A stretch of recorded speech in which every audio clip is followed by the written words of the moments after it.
né? Mas, ó, vamos lá para a gente poder finalizar aqui o bom dia.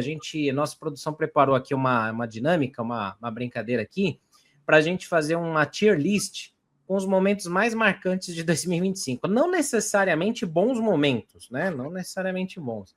Aqui na imagem está pequeno, mas eu vou ler para vocês. Seriam os 10 momentos. O roubo contra o Palmeiras, naquele jogo lá que a gente lembra bem. A vingança contra o Atlético Nacional na Libertadores, que a gente avançou e vingou. A dupla Lucas e Oscar no Majestoso, no Paulista ainda, contra o Corinthians, que foi acho que o único jogo bom mesmo do São Paulo no ano. As cavadinhas de Rian Francisco na Copinha, ainda, em 25. A virada e o título, né, da própria Copinha.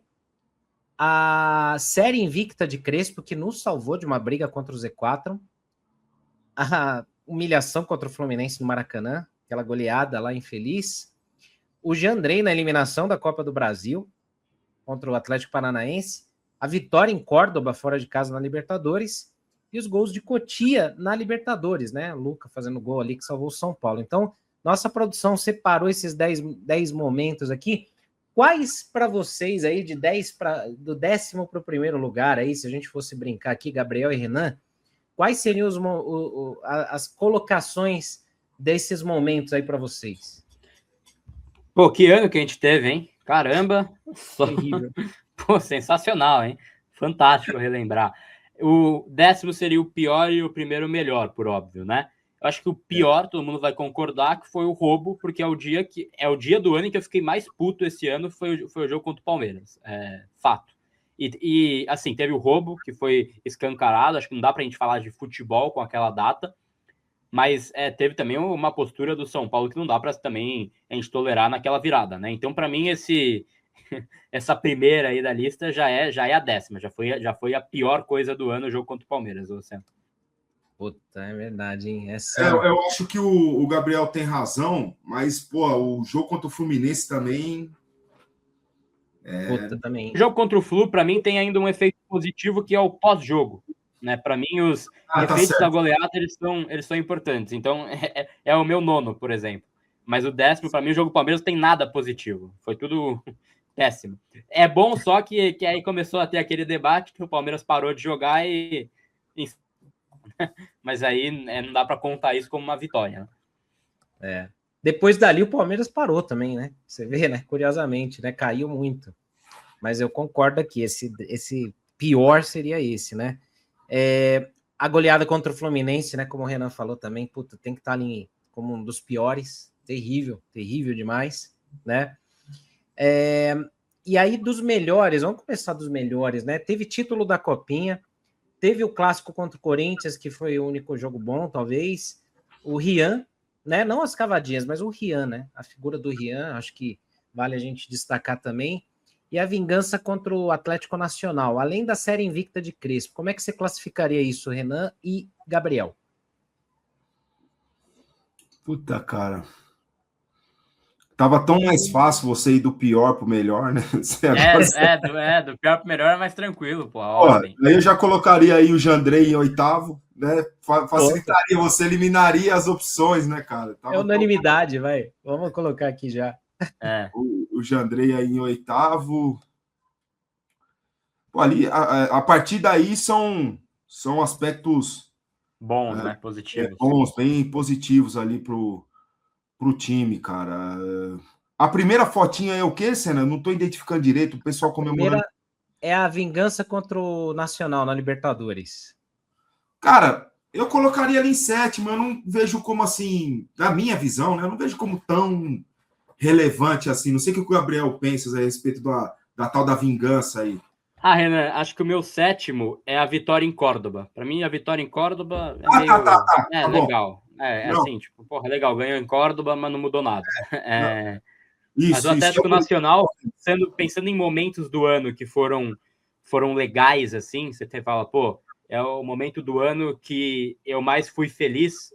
Acho que foi a disputa de pênalti com o Atlético Nacional, mas não é a coisa mais relevante do ano. Então, acho que em 6º tá de bom tamanho, né? Vamos fechar ali?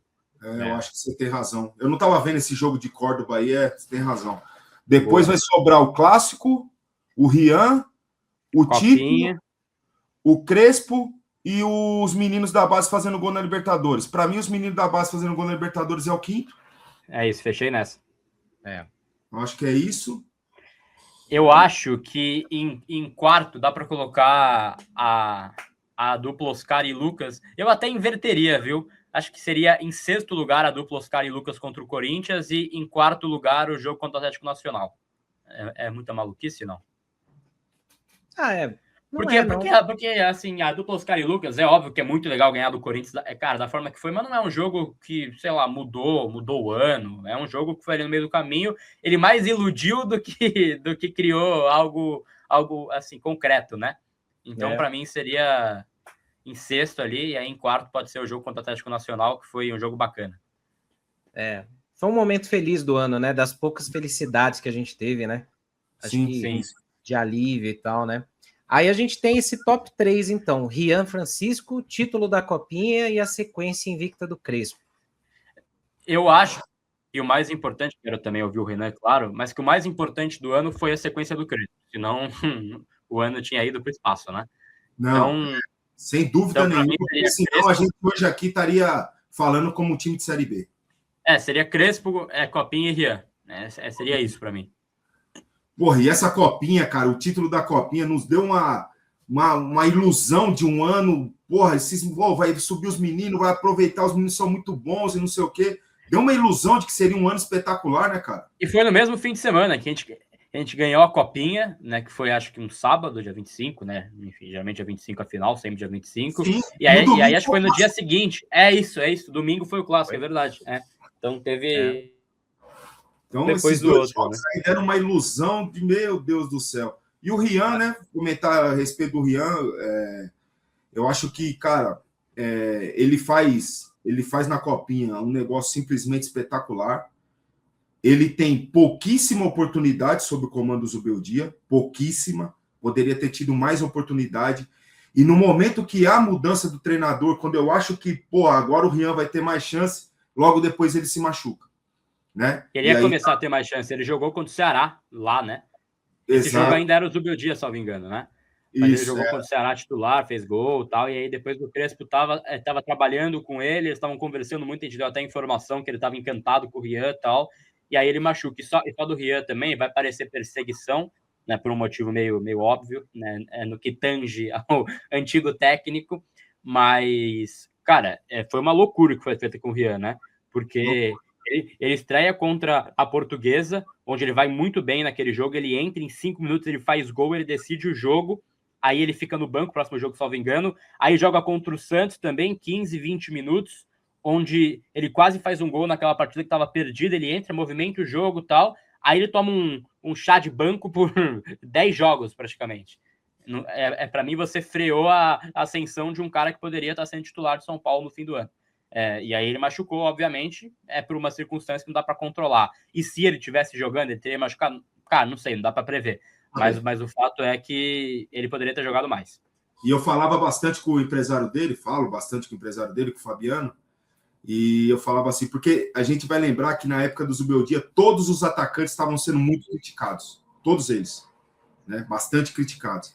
E eu falava para ele, Fabiano, acho que foi um livramento, hein, mano? Porque senão... acho que viriam críticas para ele também, ele não ter jogado tanto com o Zubeldia, porque o esquema não favorecia nenhum atacante. O André era criticado, o Calé era criticado, o Luciano era criticado, todo mundo era criticado, porque o esquema não favorecia os atacantes. O atacante do Fluminense é criticado. Reparem, detalhezinho bem importante. O time melhorou, teve bons resultados, a estabilidade defensiva de sofrer poucos gols, mas o Everaldo ele é muito criticado. Por quê? Porque ele joga isolado. É difícil o jogador jogar isolado e ter que decidir. Então, quem sabe tenha sido bom o Rian não ter sido tão exposto naquela fase. Mas, infelizmente, ele jogaria muito mais com o Crespo, e aí sim, numa condição que seria muito favorável para ele, coisas do futebol. Aí sim, coisas do futebol, porque é lesão no joelho, aí eu posso afirmar coisas do futebol, que ele não teve apto esse ano para jogar.